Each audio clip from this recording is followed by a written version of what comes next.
All right, what we're gonna do today is finish up all the new material for Physics 214. Monday will be a review for the test. Tuesday will be the test itself. Wednesday will be a review for the final, and then Thursday will be the final itself. And then I never want to see you guys again. The first thing that we're going to talk about is what you guys are going to do this afternoon for single, double, slit. In the single slit, you have, well, first off, you get to play with lasers today, which is awesome. And the light has a particular wavelength. The distance, what this is here, is what you see is they'll give you this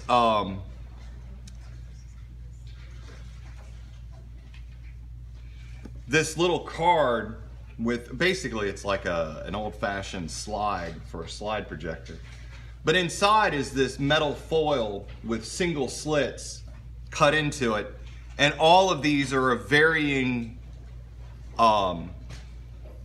widths. And that width is called capital D.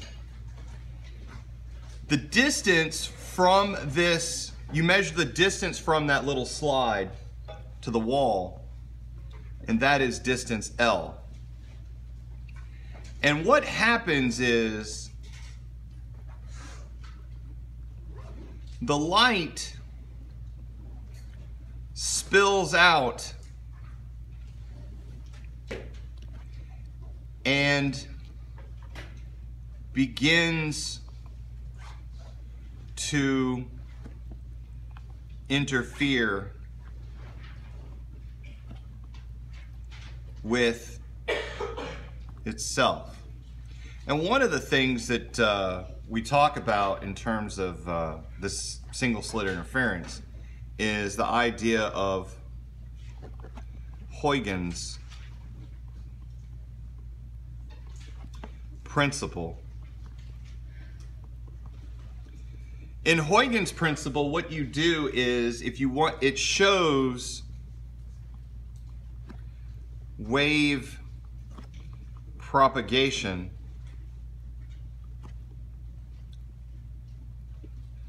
oh, that's horrible.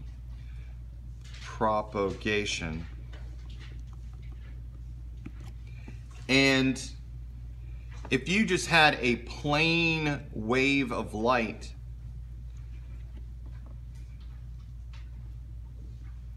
you draw dots along the line.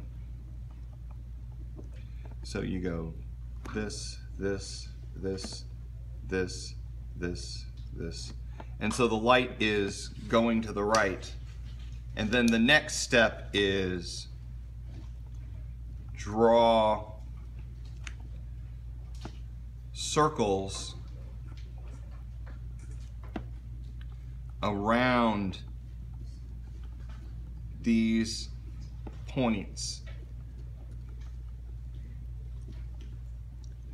And so we go here, here, here, here, here, here.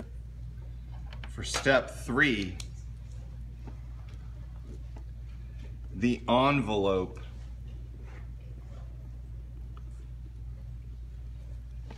surrounding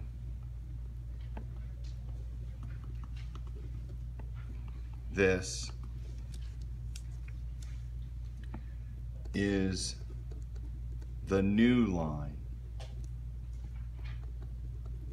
So we go like this. And so really what this is you're kind of seeing that the light, as it's propagating, these little circles around these points are what they call wavelets.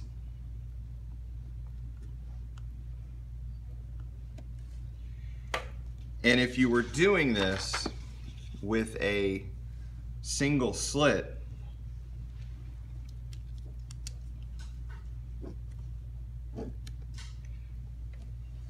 what happens is that the light, which is just these waves, hits this barrier and you end up with just a simple line right there. So you start drawing your dots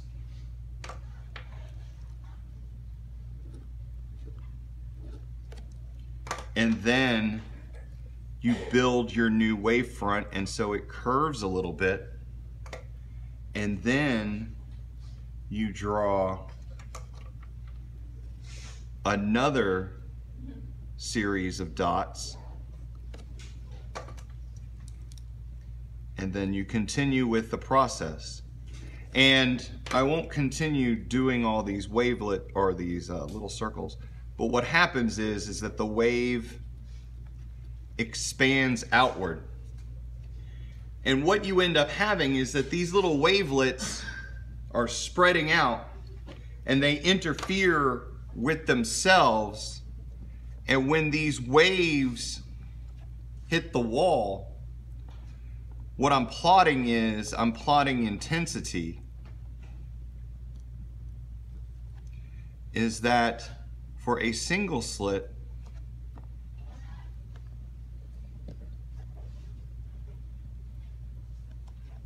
you get these broad intensity bands.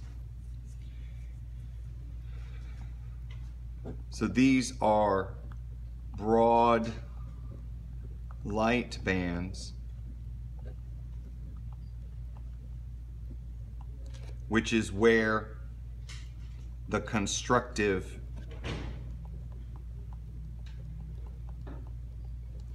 interference occurs.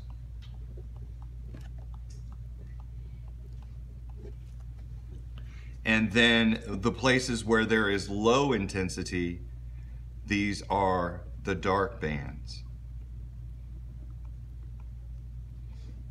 So in today's lab, you're not going to have the overhead lights on once this experiment starts.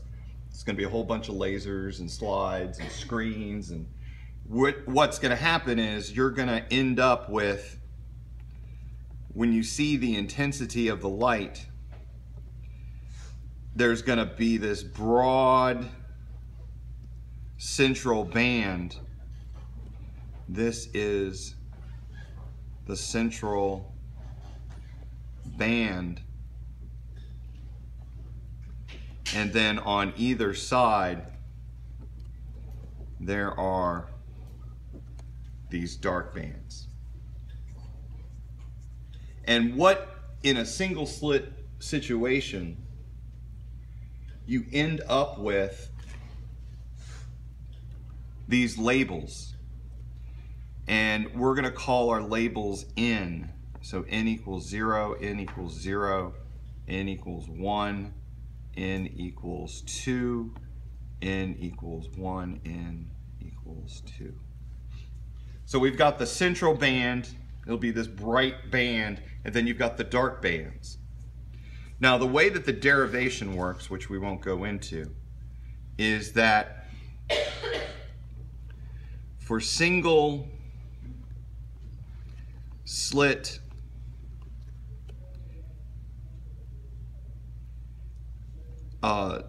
diffraction,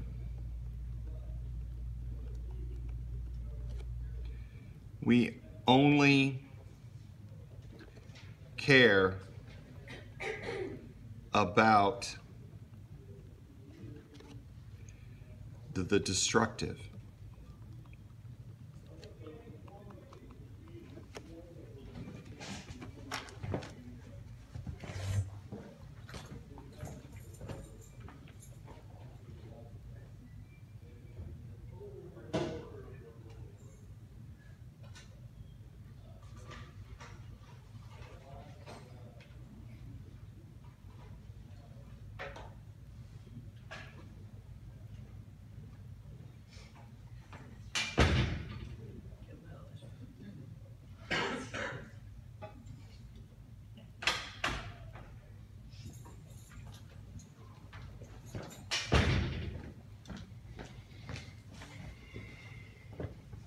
So we only care about the destructive interference. Why is that? Well, it's because of the derivation. Let's just not get into that. But the equations that we're interested about is d sine theta m plus 1/2 lambda. Or in fact, it's that easy to fix this. Instead of n's, I use m's. And they're the order of the whole thing. So d is the width of the single slit. Lambda is the wavelength of light in the medium. In this particular case, the light is traveling through air, so the wavelength in air and vacuum are the same, and so that's the lambda that we use.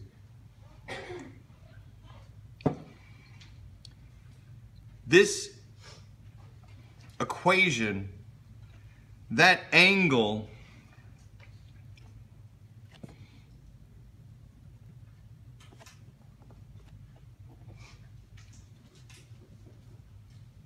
oh, that's a horrible picture. Hold on.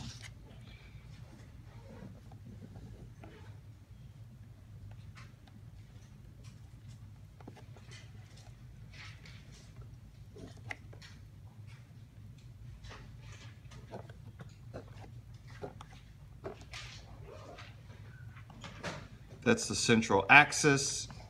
This is the single slit. And the angle theta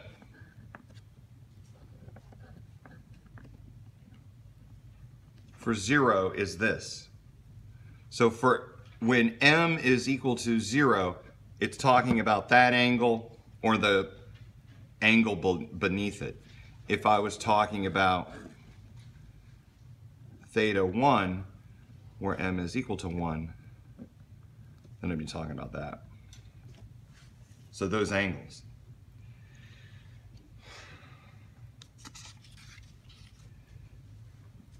The thing that we have to understand is that when you're in lab, you can't really measure that angle.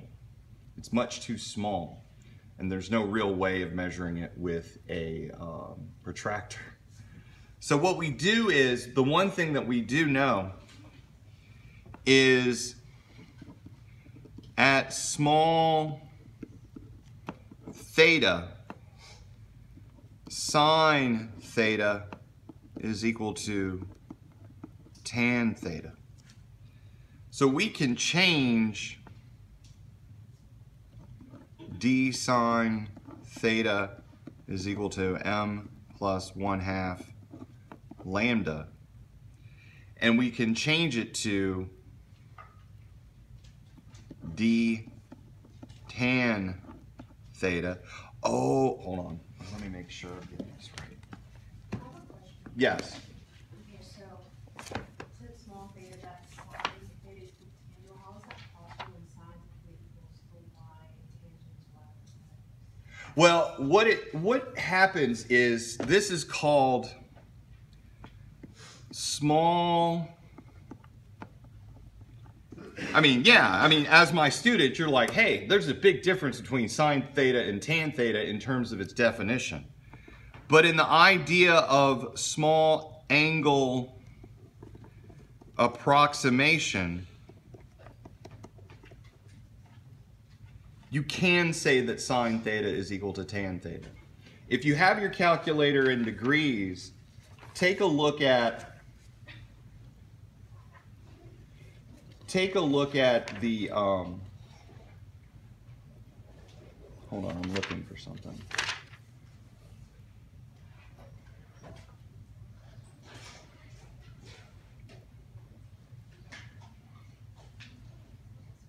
Oh, crud. All right. It's not this.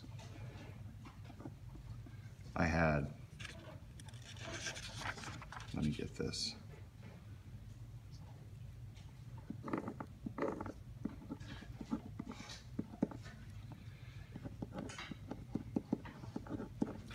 which means that the labeling goes like 1 and 2, 1 and 2. So this is for M2, that is for M1. M equals 0 cannot happen for single slit. Make sure I get rid of these in the notes. Okay, that's good. So for a single slit, the equation that we're looking for is d sine theta equals m lambda, where m is equal to 1, 2, 3, etc. M cannot equal 0. For single slit, it's the way that the rules are set up. But at the small angle approximation, if you took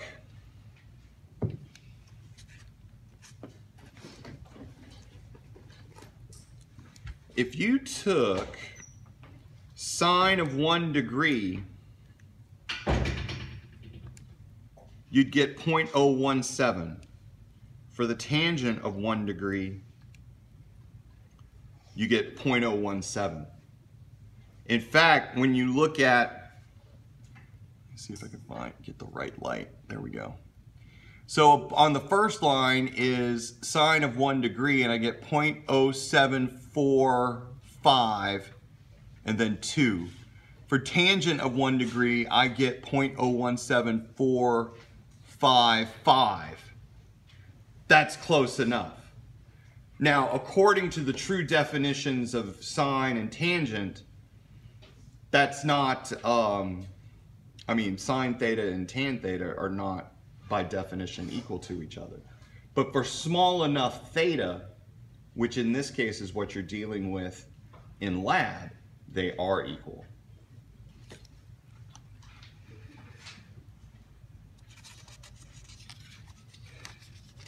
Now at this small angle, what we have to understand is that there are a little l and then there is the big L.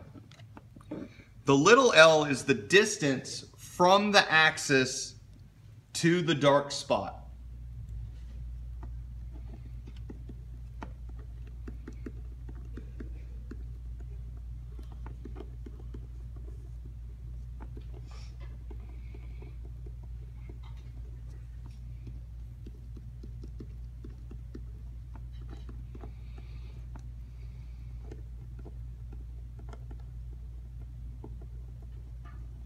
So this will be a distance if we set m is equal to 1. This would be the distance if we had set L is equal to 2. Now if I wanted to know, well, what's the distance from there to there, all you would have to do is double L1. If I wanted to know the distance from there to there, I would have to double the distance L2.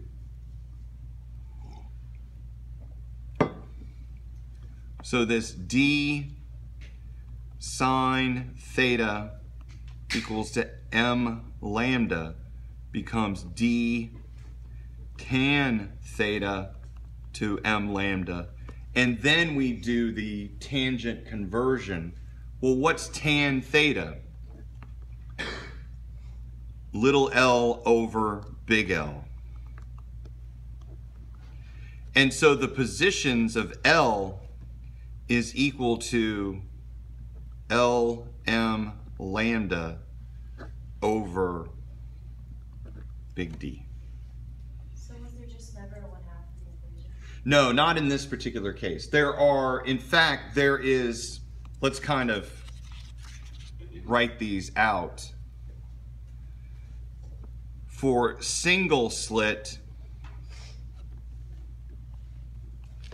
it's d sine theta equals m lambda. M is equal to 1, 2, 3. And these are dark bands only. Then there is double slit. This is used as d sine theta equals m lambda, and then d sine theta m plus 1/2 lambda. For the double slit for both occasions, m is equal to 0, 1, 2, 3, etc. But for this particular equation, it is the bright bands. For this, they are the dark bands. And when I say bright band, I mean you see this vertical stripe of light. For a dark band, you don't see a vertical stripe of light, you see a vertical band of darkness. It's difficult to reproduce it on white sheets of paper. I've tried even putting it up on the screen and it still doesn't work all that well. When you see it this afternoon, you're gonna go, oh, that's what he was talking about the whole time. Notice also that for the dark bands, for a single slit, looks a lot like the equation for bright bands for the double slit. What's the difference? The big D is the width of slit. Little d, the distance between slits. And in both cases, well, in fact, hold on, all three cases, the sine theta is equal to tan theta, which is equal to some length vertically divided by the horizontal distance. For a single slit, you just see a single slit in the slide. For double slit, so for a single slit slide, you'd see something like this. For a double slit slide, you see something like this. There is also what they call a diffraction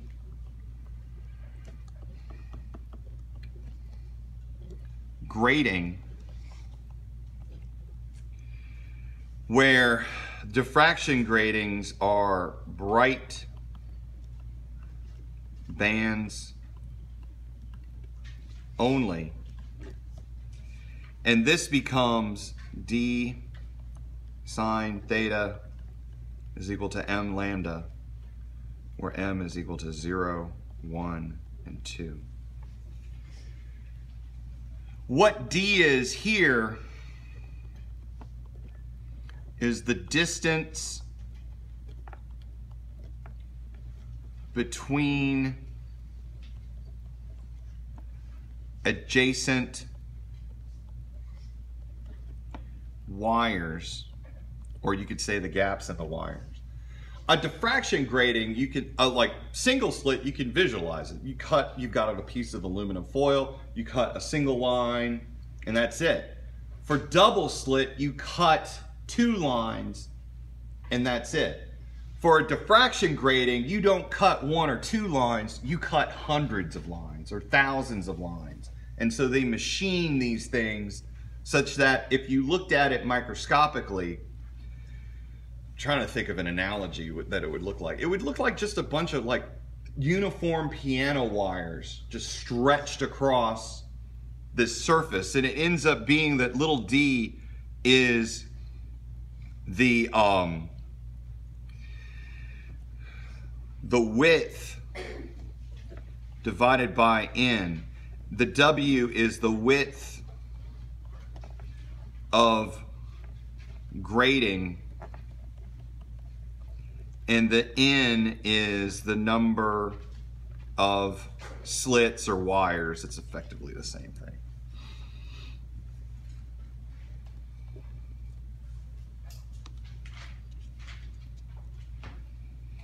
And in all 3 cases, light is constructively and destructively interfering. If it constructively interferes, peak to peak, trough to trough, you get a bright light. If you get peak to trough, you get destructive interference, and then you get effectively a dark spot. That gives us the three patterns: single slit, not stit, slit, double slit, and then diffraction,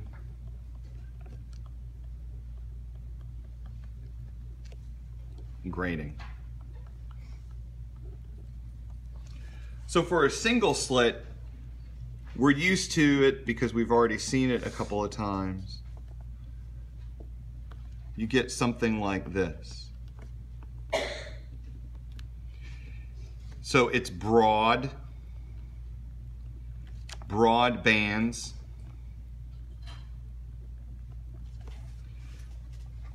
The distances between adjacent dark bands is a lot larger than the others.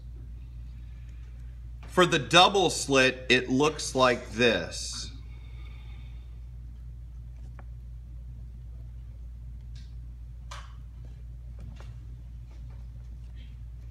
So, oh, that's a horrible drawing. So the bands, very jagged.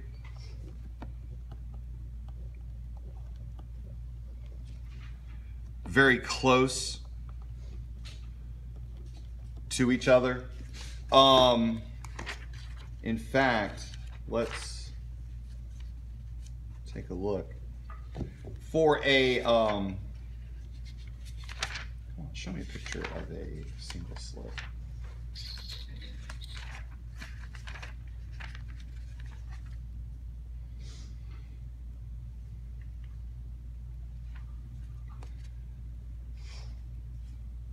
For a single slit, let's see if we can zoom it up. This is a good example of a single slit. You see a big broad center band. Now granted, the ones that you're gonna see in lab, these are even wider. The typical pattern, it looks a lot like this, where you've got the main central band and then you got smaller bands to either side. For a double slit, this was what I was trying to do with this guy, is it looks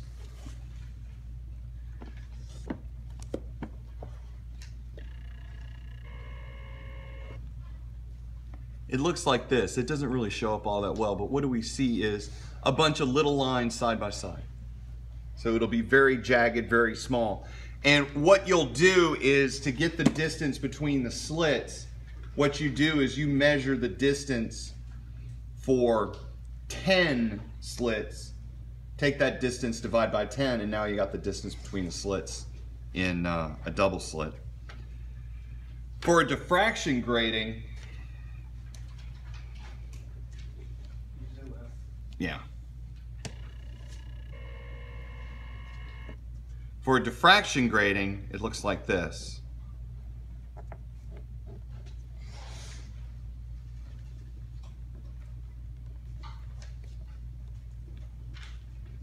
And so on.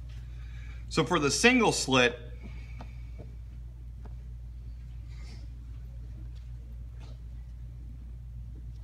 those are the numbers. For the diffraction grating, it's like that. Now for the double slit, what I'm going to do is I'm going to draw it a lot better.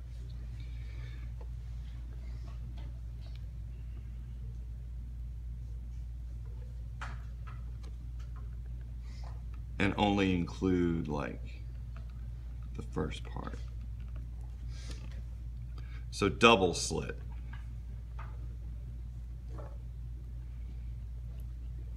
Now, with the single slit, it's min only. I only care about the minimum. For the diffraction grating, it's the max only.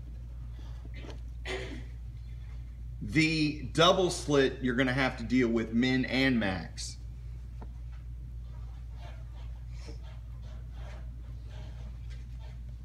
On the upper line, or on the upper part, I'm going to label the max, and on below, there is the min. The way that everything is numbered for the min is that you start with 0, 1, 2, 3, etc. For the max, that's 0, 1, 2, 3, etc.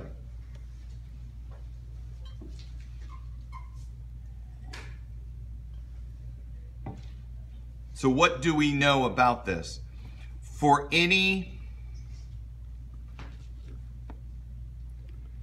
given or any number of bands, the bright bands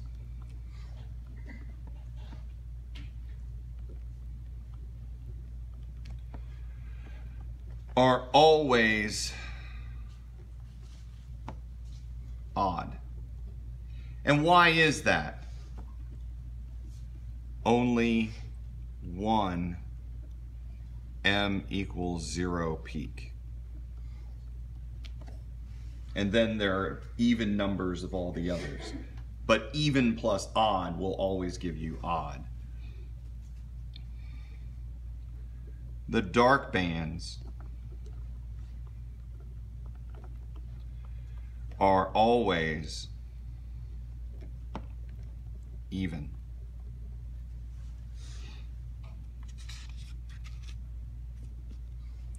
So for any number of bands, if you say something about it and I go, well, how many dark bands you got? And you say, I've got 7 dark bands, something's wrong. There should be an even number. If you say there are 2 bright bands, I know something's wrong, because you gotta have the same, you gotta have the one in the middle plus even numbers on the sides. So what we're gonna do is we're gonna do a few examples, or one example for single, one for double. When you go to, when you start doing all the homework, take a look at the tutorial on YouTube, because that will effectively answer all your questions. Because we gotta move on with thin films and polarization. You have single slit. What happens is you measure the distance from the central axis out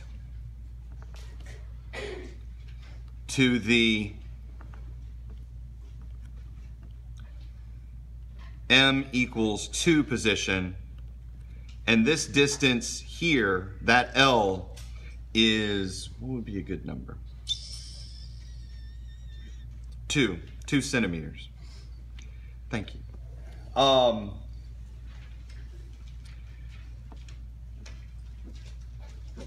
The screen is 1.1 meters.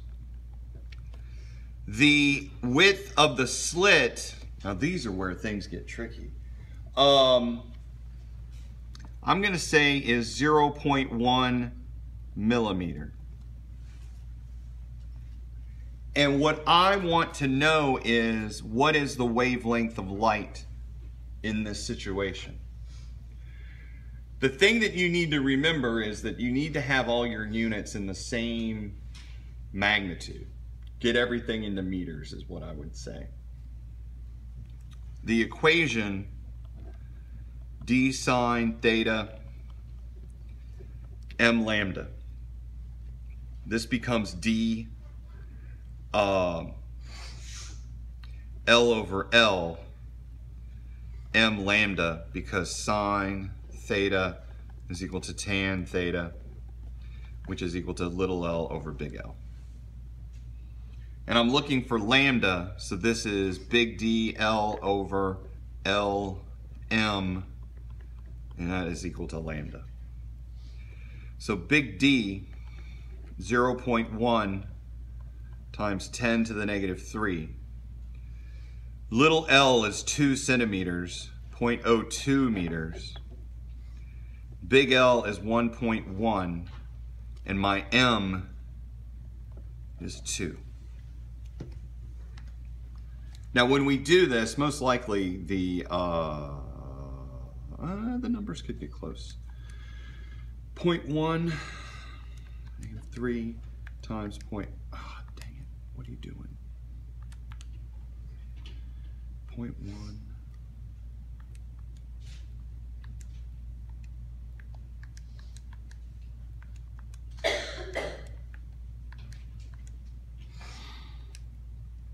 Oh, good, we actually got a decent number. So we got 9.1 times 10 to the negative 7 meters, or 910 nanometers, which I think is a little bit out of the spectrum, but not by much. So that's kind of legit. The big thing that you're going to do in lab is you're going to do the same thing with this equation here. You're going to vary capital D, and then you're going to measure that distance L out to some, either the first one or the second one, whatever. And then you're going to get lambda. And what you need to remember is that you're using the same laser throughout the experiment, so all the lambdas must be identical. So the universal constant throughout this lab is you're using the same laser. You know what it is because it's printed on the box, and so you should be able to get that number. In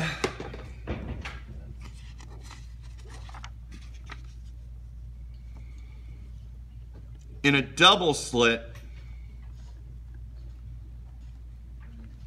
and this is what's typically shown in a lot of the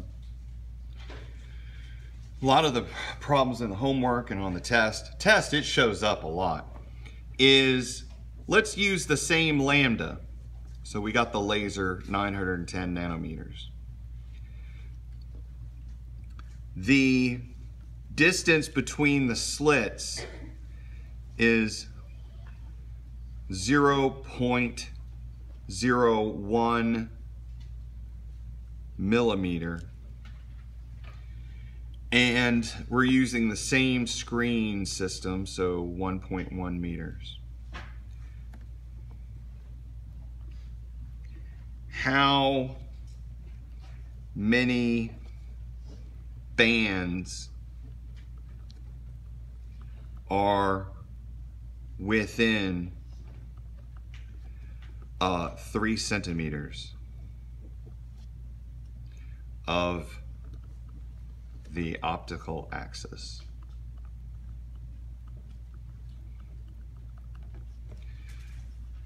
So what happens is you've got this.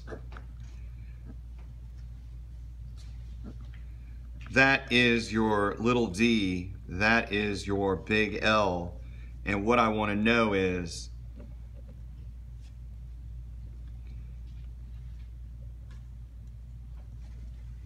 count all the bands above and below the central axis out to 3 centimeters from the center. How many bands? Count the bright bands and the dark bands and tell me how many bands there are.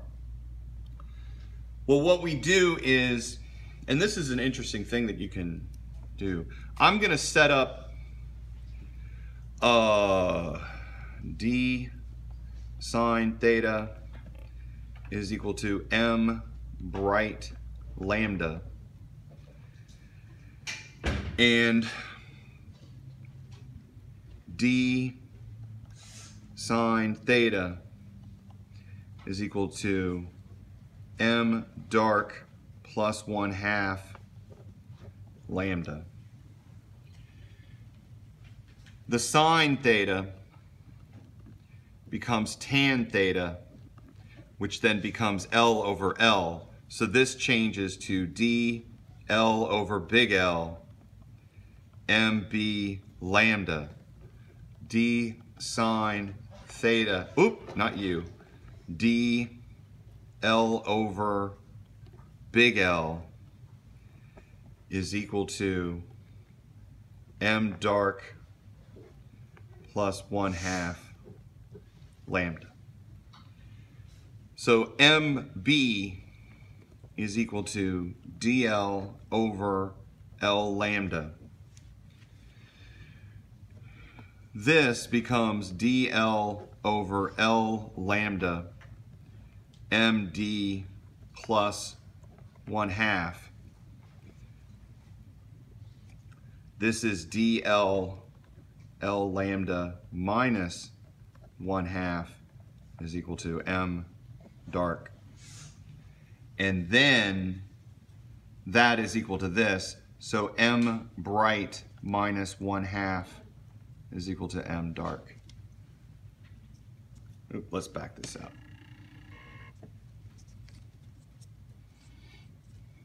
So what we've shown is if you solve for the number of bright bands, the M value, you subtract 1/2 and then you've got the M for the dark. So let's find M sub B. The little d is 0.01 times 10 to the negative 3. The L is 0.03. The L is not the width. The L is the distance from the central band out to whatever distance you want.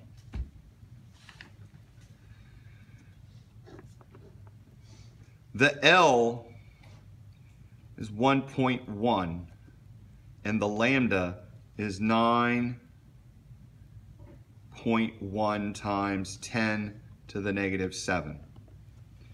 And who knows what we're going to get out of this.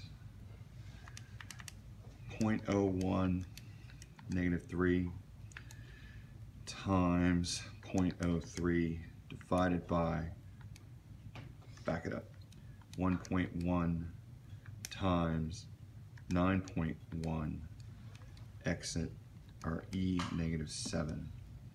And I get a number of 0.3. So I need to make this bigger. I'm gonna change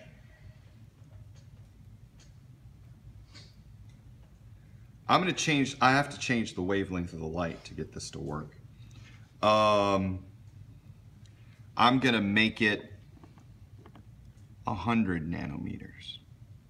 This is the problem that you get with dynamically creating problems, is that sometimes it just won't work. So instead of 9.1 times 10 to the 7, it's just 1 times 10 to the negative 7. And that gives me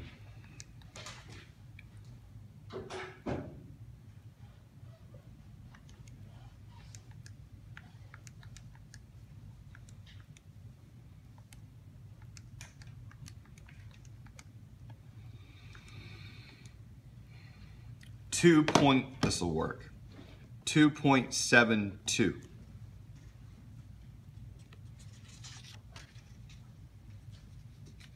Now, what we do is MB is equal to 2.72 and MD is equal to 2.72 minus 0.5 or 2.22. One of the things that we do is we keep these numbers until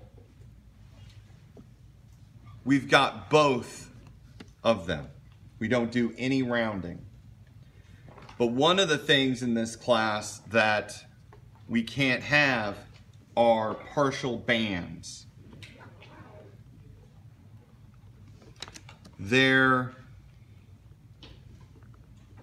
is no such thing as a partial band.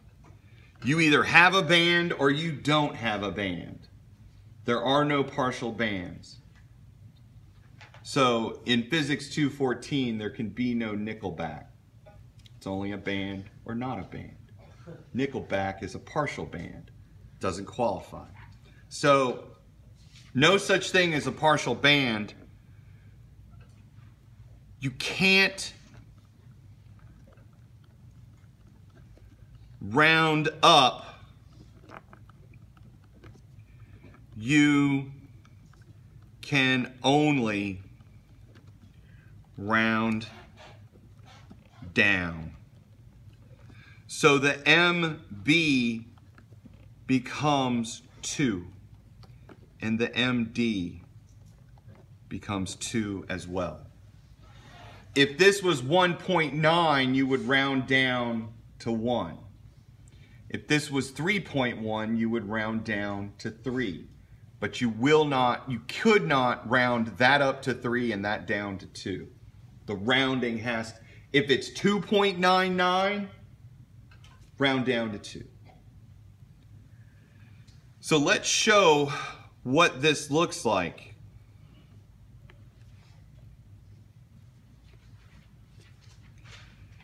In this situation, you've got 0, 1, and 2. You've got 0, 0, 1, 1, 2, and 2. Which means that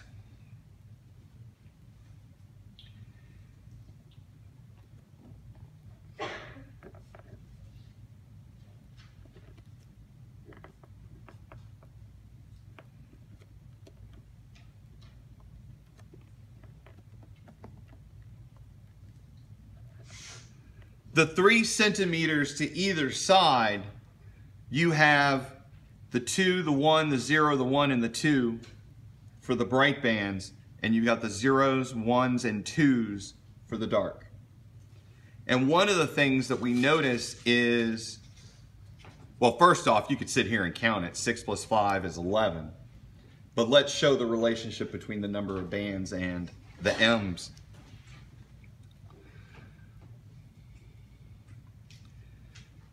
If you take MB, multiply it by 2, and then add 1, you get the number of brights. The 1 is to take into account that you only have 1 0 band. So in this case, 2 times 2 plus 1 is 5. 2 times this is the number of dark.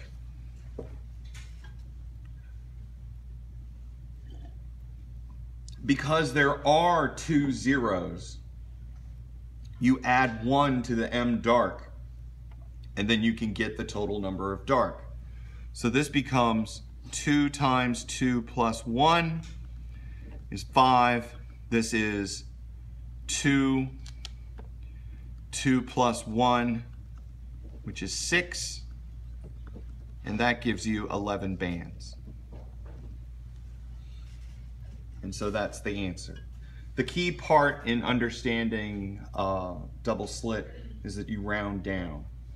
Always round down. Even if it's 2.9, even if it's 2.9. It's got to click over to 3.0 and above to use 3. And that's single double slit. I've got to move on to other things, but the tutorial should fill you in on a lot of other things. And on the review day on Monday, we'll go over some subtleties that I think will be good enough. All right, what I'm going to do is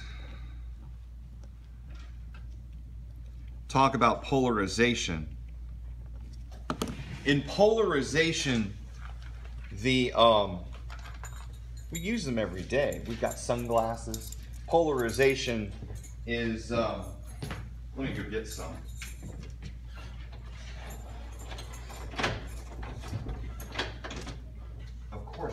the door rather than under.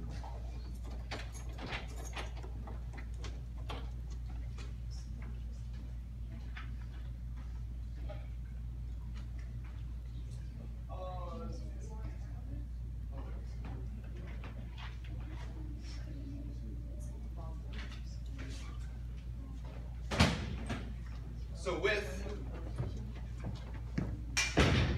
if you were to look at a polarization filter just by itself, it doesn't look all that special.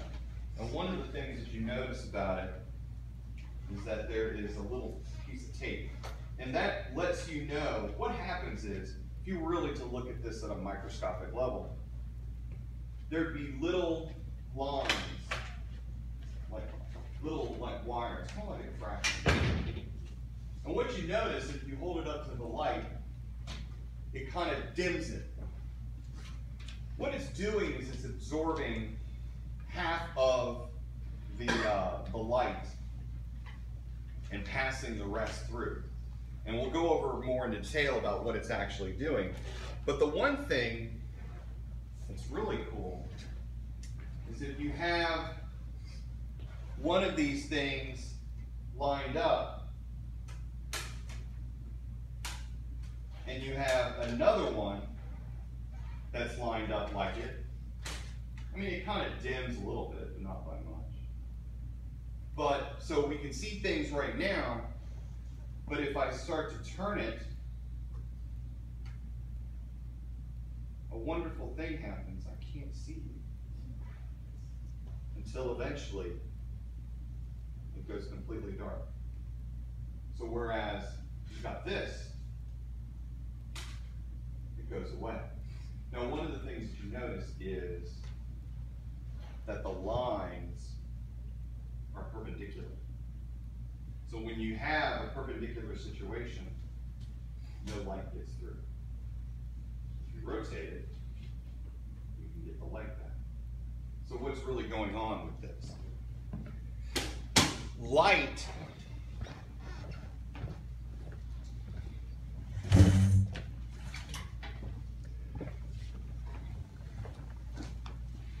as I've said before, if you're looking, let's say you're looking at a light source. So really what's happening is that a whole bunch of photons are heading right at your face. And they get in your eyes and they go off the back of your eye. Unpolarized light. Oh God, I'm a horrible speller.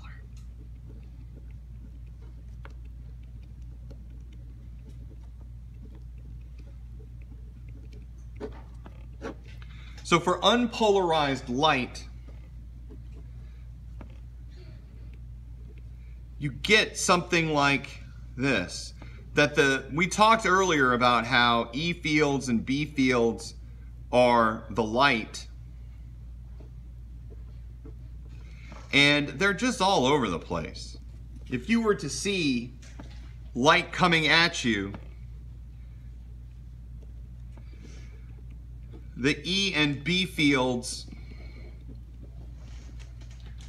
are random.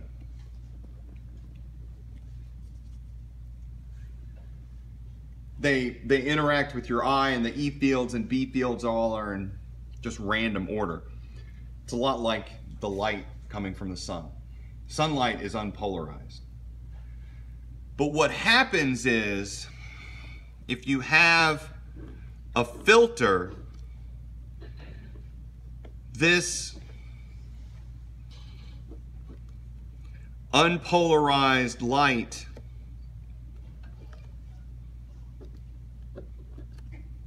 hits the polarization filter, which I tend to draw as a circle with just a bunch of lines. It will only let one particular orientation of light pass through. So on one side, it's unpolarized. On the other half, it is what they call polarized light.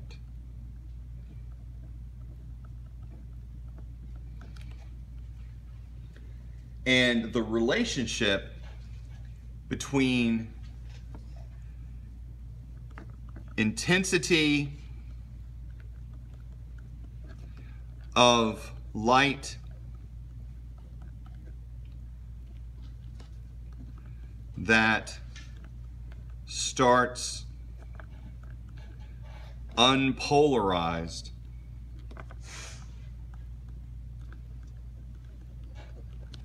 passing through one filter, that if the intensity over here is I1 and the intensity over there is I0, if the original light source is unpolarized, you just take it and divide by 2. It cuts it in half. I mean, looking through one polarizing filter, it wasn't that bad. It didn't get completely dark. It got darker, but it didn't go black. If you have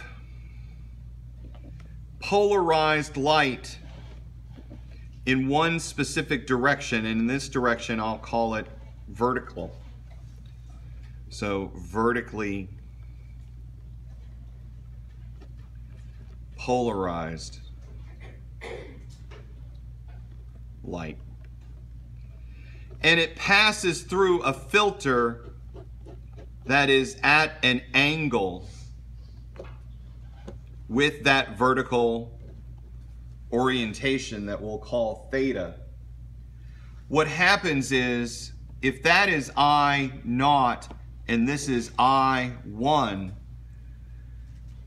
vertically polarized light will align itself. It will get cut through or cut by this polarization filter, and they will all pop out at the same angle.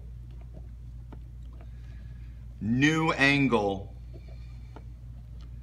but lower intensity. This new intensity is the old intensity I0 times cosine squared theta. That the new intensity is reduced by a factor of cosine squared theta. In the case of the two filters, in this particular case, you had the initial light, it got cut in half, and then the final light is I0 over 2, which is the light that's initially coming through, cosine squared theta, and the difference between that one and that one is 90 degrees. And the cosine of 90 degrees is 0, so this becomes I0 over 2 times 0 squared, or just 0. So as a simple example, we could have an initial intensity of I0. It's unpolarized. It passes through a vertical filter and a filter at an angle theta.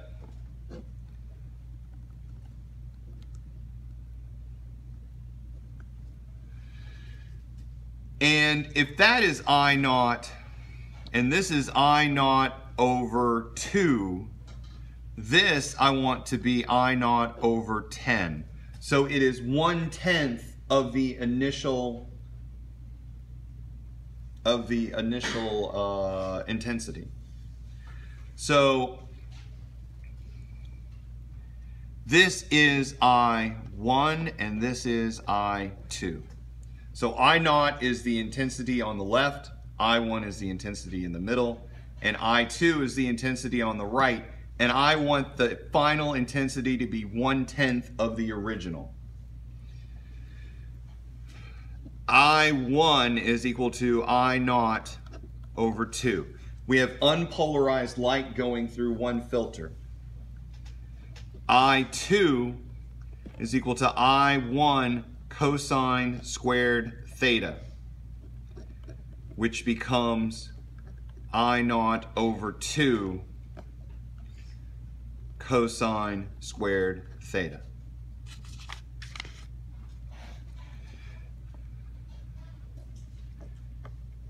I2 over I0 will equal to 1/2 cosine squared theta. And I already said that I2 is equal to 1/10 of I0, so this is equal to 1/10.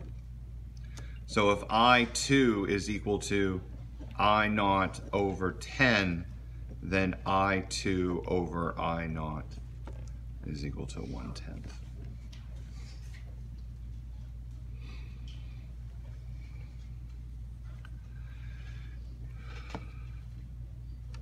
So 1/2 cosine squared theta is equal to 1/10. Cosine squared theta is equal to 1/5. Cosine theta is the square root of 1/5. And theta is the inverse cosine of square root of 1/5, or 0.2. So the angle here that we're looking for is the inverse cosine of the square root of 0.2, and I get that the theta is 63.4 degrees. So a lot of this about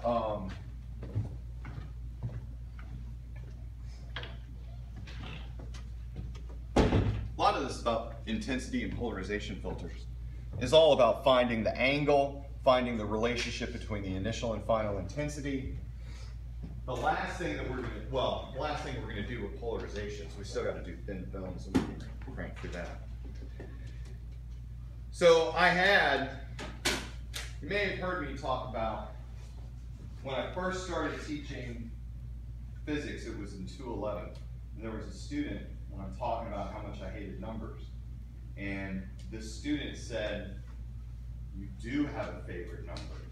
And I was like, "How dare you? How dare you insult me? I am not a plug and chugger." And he said, "Your favorite number is 0. Because it cancels stuff, or it removes stuff from the equation." And I sat there and I was like, "You know what?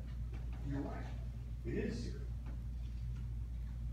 Cut to when he was taking 212, when we were dealing with these polarization filters.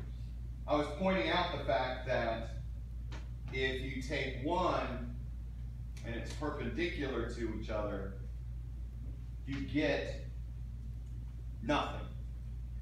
And he challenged that if you take a third filter that's it's not perpendicular, or it's not vertical, it's not parallel, and you put it between these two things, he says that light, hold on, I gotta make it pitch black. All right. He said if you put a third one that's at an angle, you'll get light through this. I'm like, how dare you? I'm a physicist. I've been teaching this. It's impossible. So what I'm going to do is I'm going to run down to that demo lab and I'm going to grab 3 polarization filters. I'm going to show you how wrong you are. And so I had the 2 that are perpendicular. This one is at an angle. I said, I'm about to show you right now. Student. Who's the professor? It's me. And then I went, dang, I'm wrong. And so let me try to explain what's going on. When you have 2 filters that are here, let's assume that the light's coming from this direction and is unpolarized. When it passes through the first filter, if the arrow is vertical, you have vertically polarized light. If you have it like this, it's horizontally polarized light. If you have it at an angle, the light has a particular angle to it. So if you start vertical and you have a second one that is horizontal, the light coming through this filter is pure vertical. And when light from a pure vertical filter hits a horizontal filter, none of the light gets through. But if you put a third filter between the two,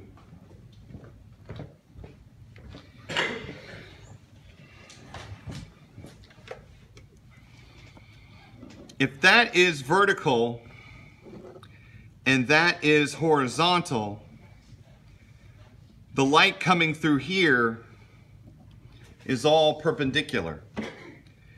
But if you put a third filter in here that's at an angle, the light coming out is at an angle. So this would be theta 1, and then that would be theta 2. So light would get through the second one at an angle, and this light is no longer 90 degrees different from that third filter. And so what happens is you get, granted the light is dimmer, but you still get light through it. So it's not about the total change in theta, it's from filter to filter to filter. You have to treat them individually in stages in order to get it right. And it was really interesting. I had forgotten about it. In this last bit of new material, and what I would do is, we're going to look at this. I've got the notes. This is one of the few times where I'm like, you know what, I'm going to make slides. They're hand-drawn slides. When you have light bounces off all sorts of things. And the light that we're going to talk about is the light such as you've blown a soap bubble. What do you see in the soap bubble? You see all these varying colors. What happens when you're at a gas station and it rains and there are these little puddles and you see these little films of color on the water? What's happening is that there are many situations where if you have a soap bubble, this soap bubble is air, soap, and then air on the outside. And on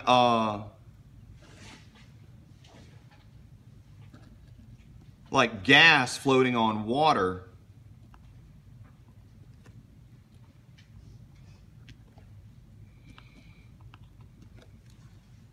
you have a layer of air, a layer of gas, and a layer of water. And in both of these cases,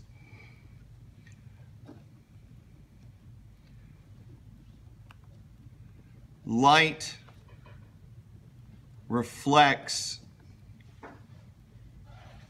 off the top surface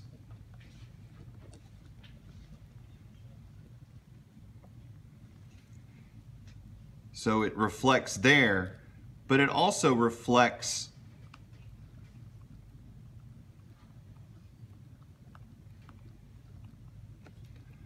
off the lower surface. Now the dominant phenomenon is just a reflection off the front surface and the reflection off the back. For this, you've got the light that reflects off the air-gas surface, and then you also have the light that reflects off the gas liquid surface. And light has this thing called phase. If you have two light waves that are traveling together and they're peak to peak, they come together and form just a bigger wave, and you see a bright spot. If you've got two waves that are traveling together and one is a peak and the other one is a valley, you'll get nothing. You'll get the destructive interference and you'll get a dark spot.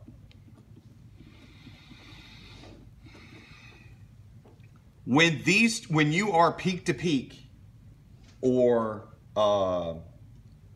trough to trough, you are in phase,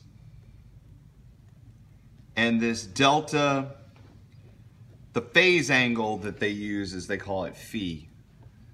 The phase is 0. The change in, or the difference between the phases is 0. If it's peak to trough, it is out of phase, or the delta phi is 180 degrees out.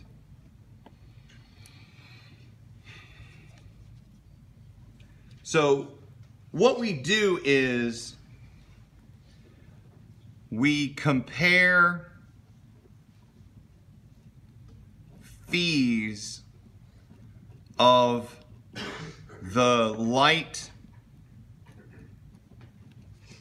reflecting off the first surface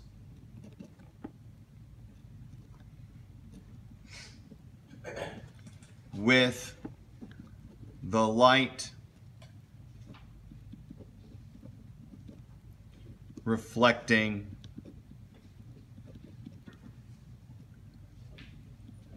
off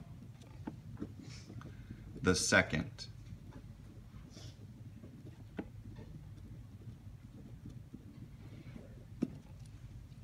So how do we know if we have a bright spot or a dark spot for a particular color? We have to look at the phases of the light.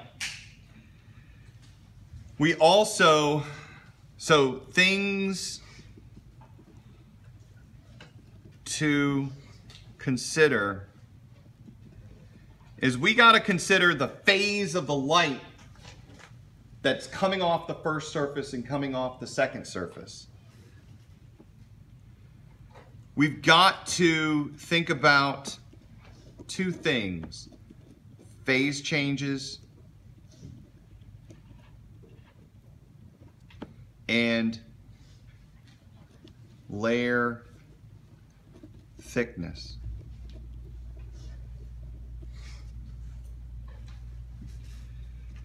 This gas layer, as well as the soap layer, has a particular thickness. When the light penetrates this thin layer, it oscillates up, down, up, down, up, down, up, down, etc.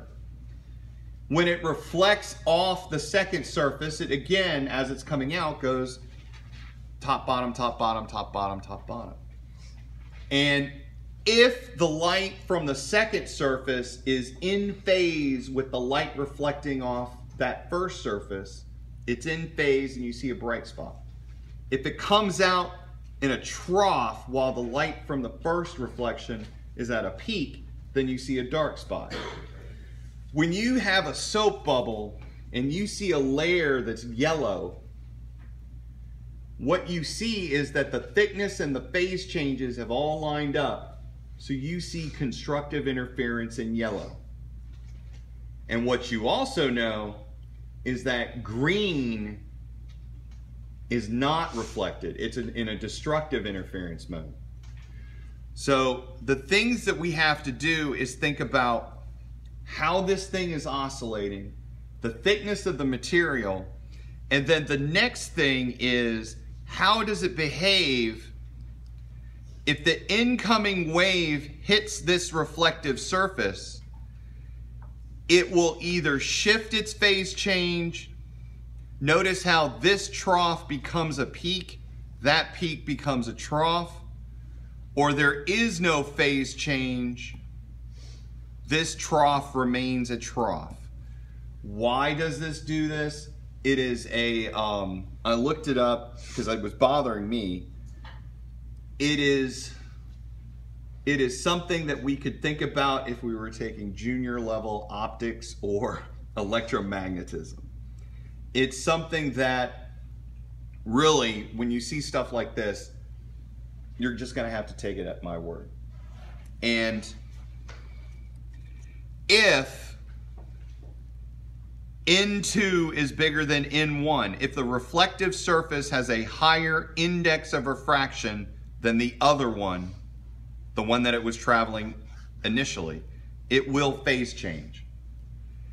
If you go to one surface where this index of refraction is bigger than this, it won't phase change. So you have to identify, is there a phase change or is there not a phase change?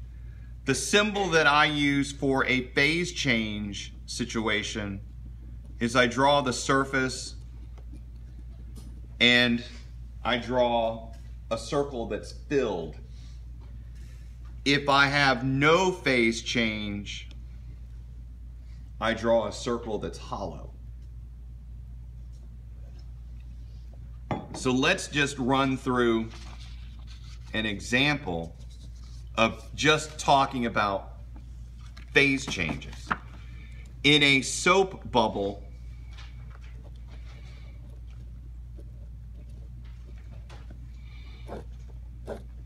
you have air, soap, and air. The first light ray reflects off air to soap. The second light ray reflects off soap to air. The indexes of refraction are 1.0, 1.0, 1.3. We'll just make soap equivalent of water, which effectively that's what it is. From 1.0 to 1.3, we're going from low to high. We're going from a situation where this is my N2 and that is my N1. So when you're going from a low to a higher situation, you do have a phase change. In the second part, you're going from a high to a low. In situations where the indexes of refraction go from high to low, there is no phase change. In this particular situation, there is only one phase change, and so we label this as an odd. So if you only have one phase change, it could be at the first surface only, or it could be at the second surface only, but it would be an odd number of phase changes. In an example where we have, let's do this. We have air, gas, like gasoline, and water. And the air is 1.0, gas, I'm just making it 1.2, and water is 1.33. In this particular situation, we go from low to high, which means that there is a phase change. In the second line, we go from low to high again, and there is a second phase change. Two phase changes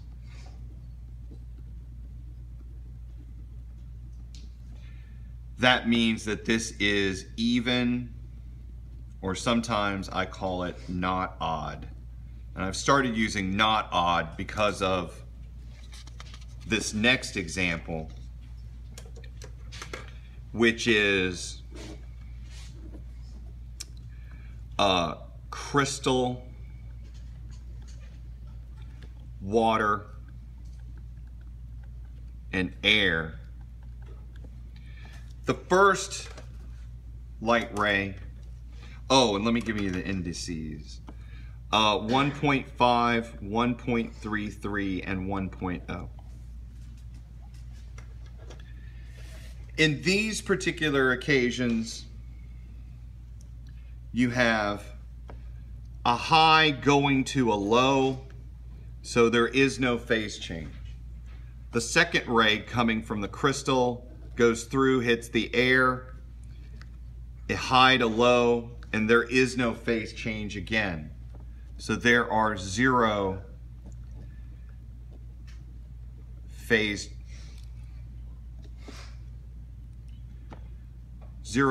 changes.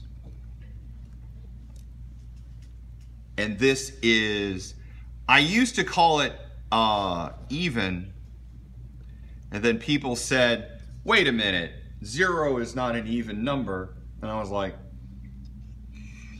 maybe.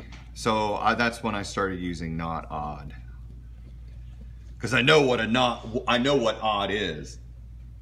So if it's anything other than 1, if it's 2 or 0, we use not odd.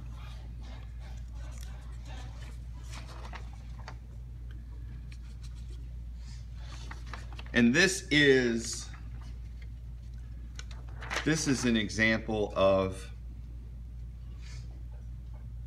I didn't use the fill-in bubbles in this, but really what happens is the light ray comes in, reflects off the first boundary, reflects off the second boundary. The two light rays hit your eye. If they're out of phase, they destructively interfere and you see a dark spot. If they're in phase, they constructively interfere and you see light in that particular color. In the case of the even,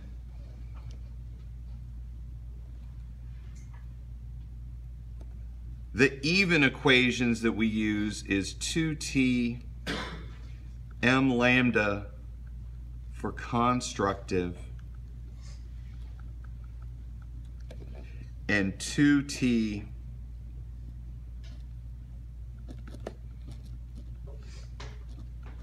m plus 1/2 lambda for destructive. For the, or this is not odd. For odd, for the constructive, it's 2t equals m plus 1/2 lambda, and for the destructive, it's 2t equals m lambda.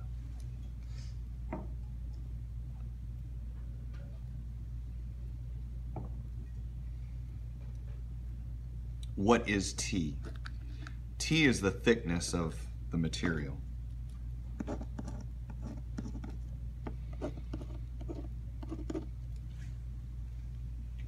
So what you need to do when you're thinking about these constructive destructive interference is you need to think about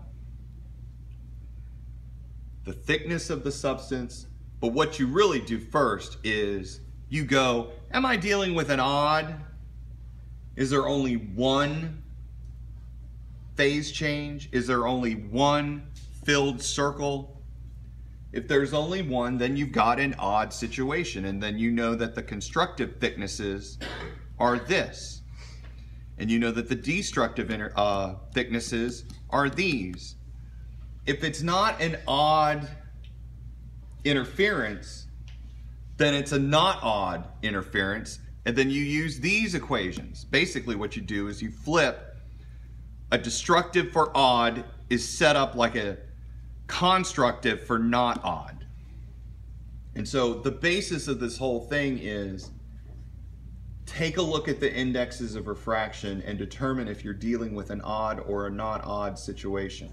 Let's do a simple example.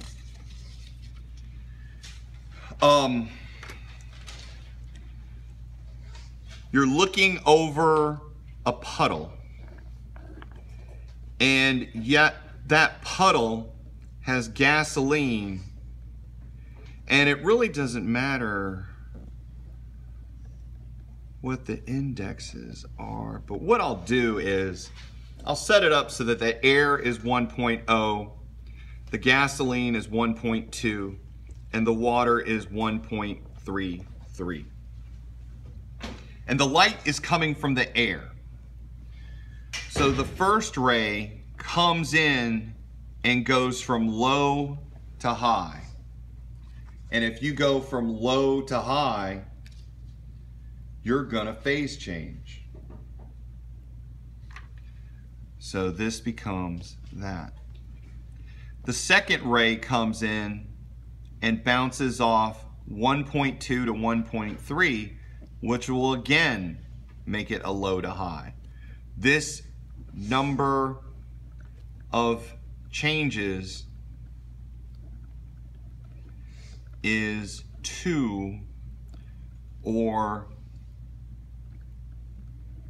not odd. So in the not odd situation, 2t equals m lambda for destructive, and then 2t equals m plus 1/2 for lambda for constructive. And there is only one thing I need to do about this. Yes. You have this flipped on that other sheet. This is not odd. Oh, hold on. It is even. I was looking at the same thing. All right.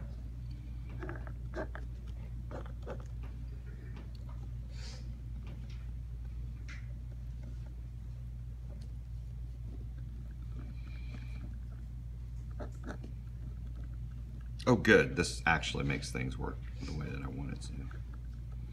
So for constructive, you're dealing with that. For destructive, you're dealing with that. And then what I tell you is you see a bright band of lambda equals 600 nanometer light.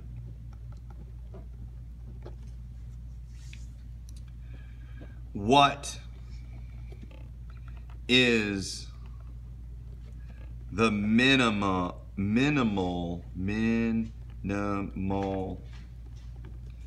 thickness of the film?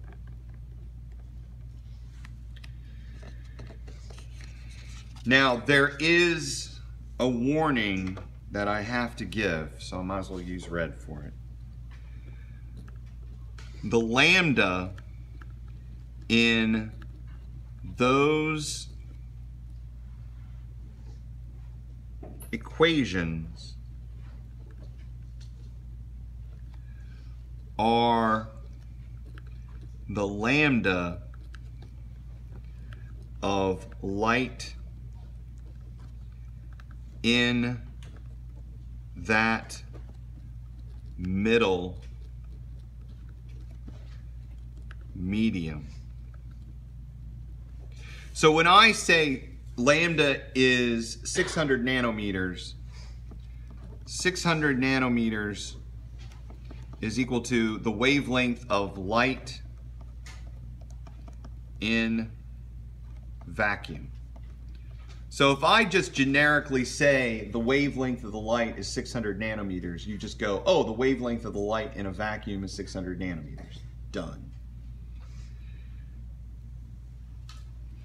But if the middle medium is not air or vacuum,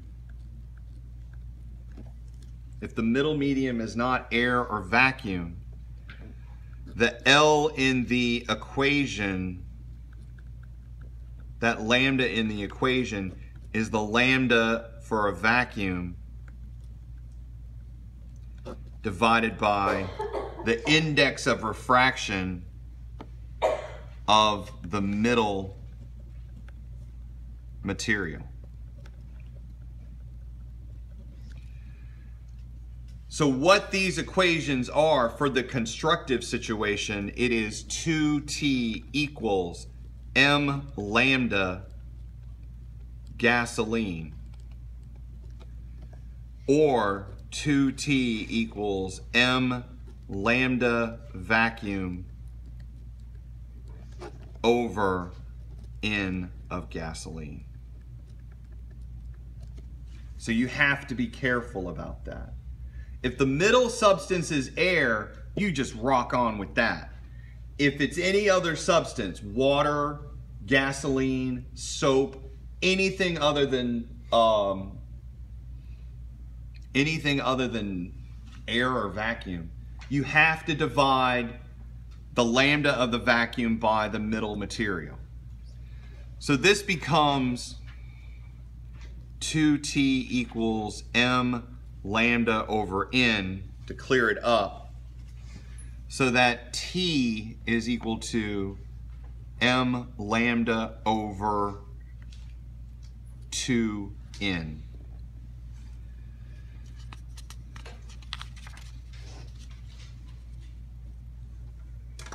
Now the thing that we have to have is the minimum thickness of the film. The minimum thickness of the film is the smallest T greater than 0.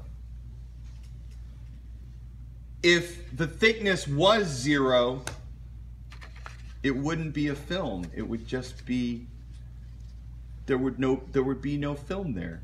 It's like if you can't have a thickness, if you have a thickness of 0, then it's not really a film. It's nothing. So for a situation like T equals M lambda over 2N, M equals 0 is thrown out because it would produce the nonsensical thickness of 0. So the M that we use that produces the smallest thickness is 1. So this becomes lambda over 2N, which is equal to, did I give a lambda? Oh, 600. So this is 600 nanometers divided by 2 times 1.2. So the minimum thickness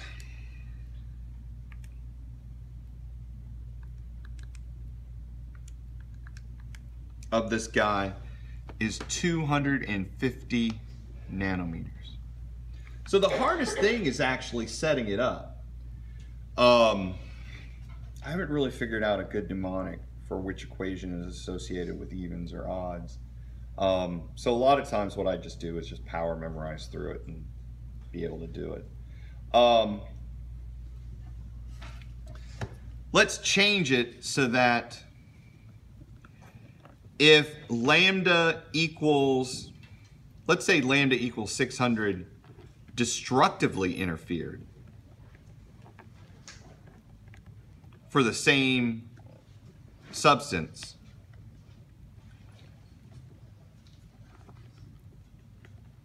what we would do is we would go 2t equals m plus 1/2 lambda over n. The n is there because it's the middle material. In fact, this is probably the generic way of expressing it. If it's air, n is 1, and then the thing just disappears. Here, t is equal to lambda over 2n m plus 1/2. Now, in this particular case, for smallest t, m is equal to 0.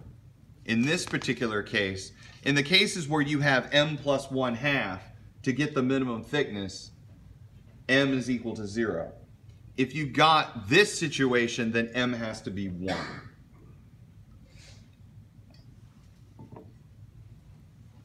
So this becomes t equals lambda over 2n, 0 plus 1/2, or lambda over 4n, or 600 divided by 4 times 1.2.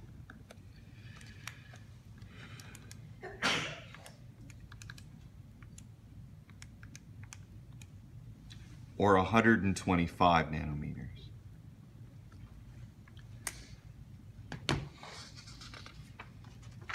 So for all of these situations, and this is included in the optics, no, the thin films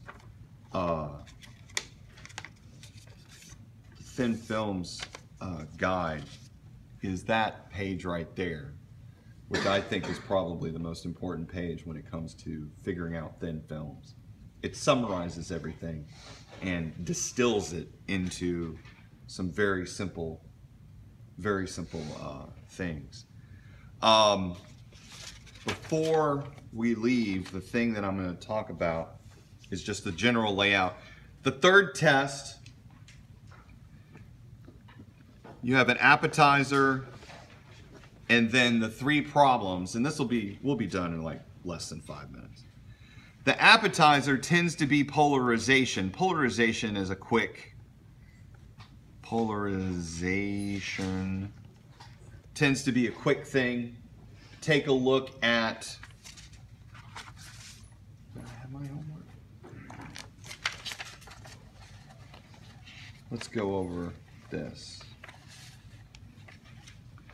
For polarization, I would look at, for problem set 8, 4, 5, 6, 7,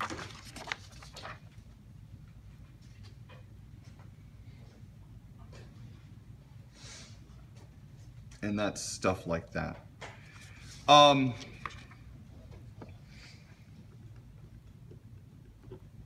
For the first problem, lens mirror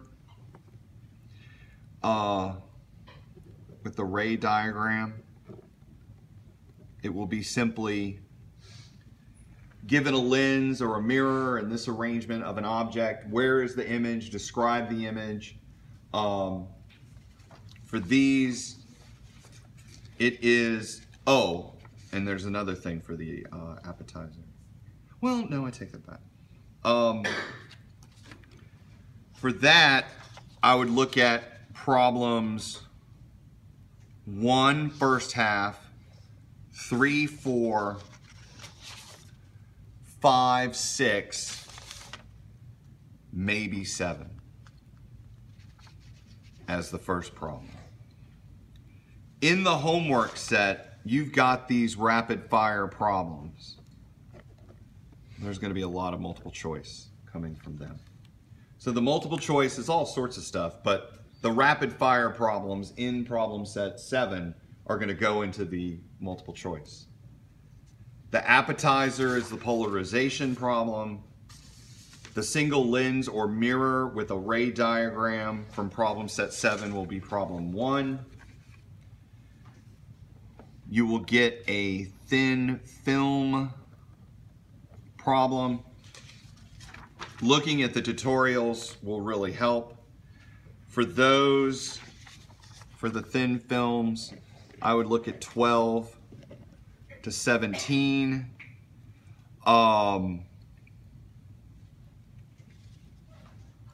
The one that I really like is number 17, and I think I've done that in the tutorial. If not, then we'll talk about it definitely on Monday. And then the last one is single or double slit. Most likely it will be the double slit with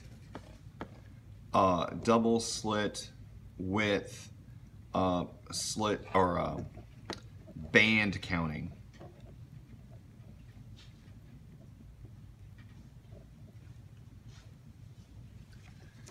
And there is one, I'm trying to think of one. The one thing that I'll say right now, because I've been known to do this in a single double slit when I'm doing a problem, is lambda is dependent on n of the medium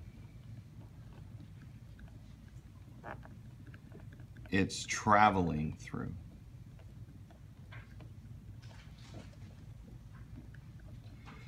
Just like the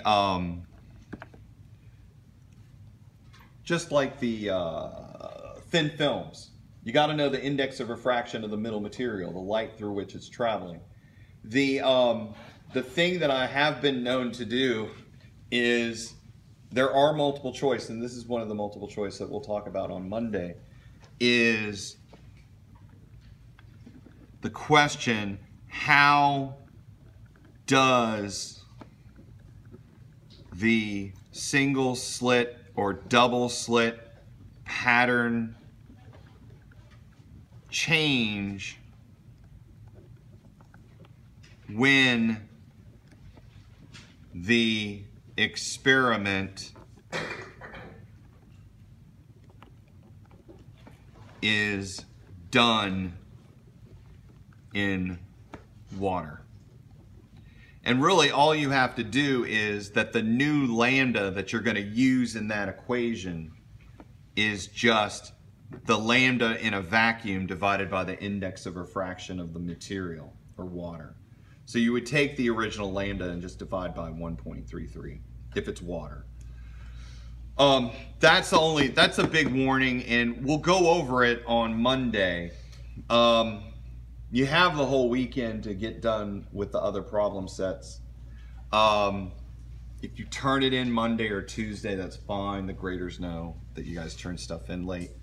There will also be a homework amnesty, so you can turn in any of the homeworks pretty much up until the day of the final. You know you're not going to get them back, but at least you turned them in and we can count that. That said, have fun in lab Friday afternoon. See ya.